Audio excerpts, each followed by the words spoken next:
يا ترى ايه هو سر بياض بشرة المشاهير؟ من فترة نزلت الصورة اللي احنا شايفينها دي على السوشيال ميديا لياسمين عز، وكله قعد يسأل ازاي لون جلدها بالكامل اتغير.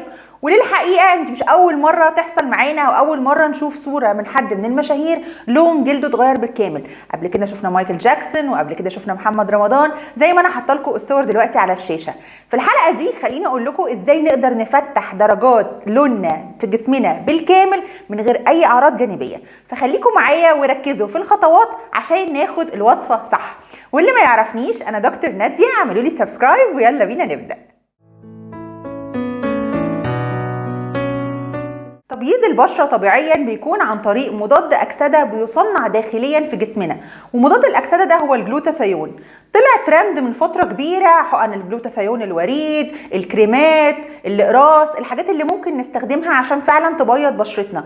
في الحلقة ديت أنا هقول لكم إذا كان فعلا الجلوتاثيون بيعمل ده ولا لأ، وإيه الطريقة المثلى لاستخدامه عشان ما ناخدش منه أعراض جانبية وناخد منه الفايدة الكافية. وخلينا نقول إن الجلوتاثيون بيصنع في الكبد، فده معناه إن هو موجود انترنالي في جسمنا او موجود داخليا في جسمنا، وده برضو معناه ان احنا ممكن نحفزه بطرق امنه جدا من جوه زي الكولاجين لما كنا بنتكلم على تحفيزه داخليا عشان ناخد منه الاستفاده القصوى. خلينا برضو نقول حاجه تانية مهمه جدا، ان الجلوتاثيون كمضاد للاكسده او عامه مضادات الاكسده مثلا زي الفيتامين سي لما بنحطه على بشرتنا بيساعد جدا في موضوع تبييض البشره، وبيساعد على ان هو يدي نضاره، تقليل تجاعيد، بيحافظ على مرونه الجلد. فبالتالي هو من الحاجات المفيده جدا فعلا لبشرتنا سواء في التبييض او عامه للحفاظ عليها من اعراض الشيخوخه. وقبل لما اتكلم على ادويه، مهم جدا ان احنا نكون عارفين ازاي نساعد جسمنا ان هو ينتج الحاجات اللي ربنا عاملها لنا طبيعيا قبل ما نبدا نلجا لحاجه خارجيه. الجلوتاثيون نعمه من نعم ربنا علينا، لان هو بيصنع داخليا، هو مضاد اكسده واحد كمان اللي هو الالفا لايبويك اسيد.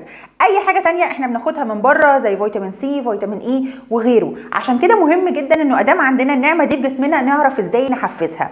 خلينا نقول شويه نصايح كده سريعه قبل لما نبدا نتكلم على الادويه وفعاليتها بالنسبه لموضوع التبييض، ازاي نحفز الجلوتاثيون داخليا.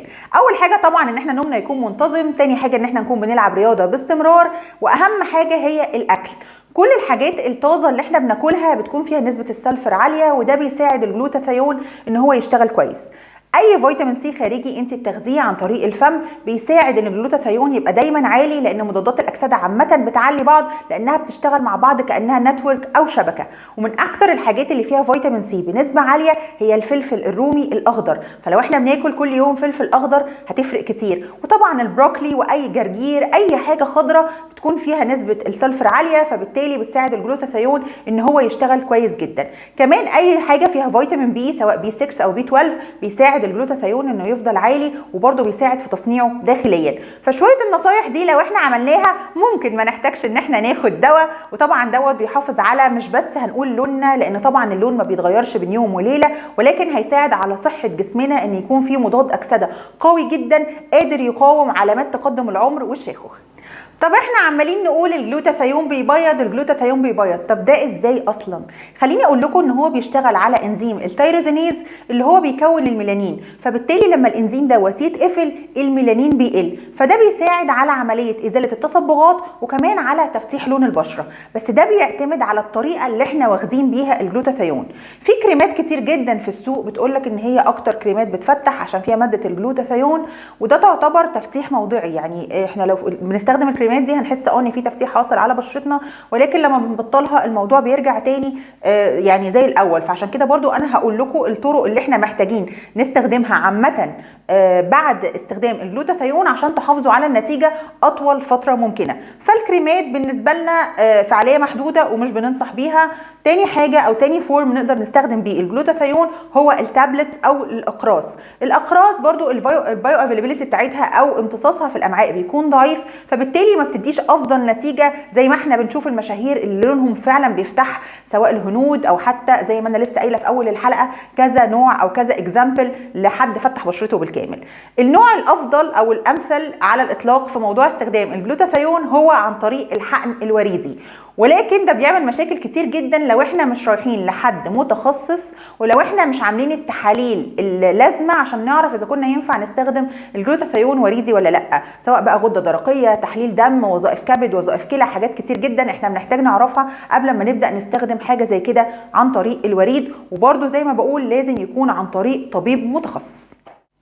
ولاي حد جرب الجلوتاثيون عن طريق الوريد بيكون عارف ان النتيجه ما بتكونش فوريه، لا احنا بنحتاج من 3 ل 4 شهور عشان نشوف تغيير ملحوظ في اللون الجلد، وده طبعا بيكون زي ما احنا لسه قايلين عن طريق طبيب متخصص عامل مونيتورنج او متابع الحاله بالظبط.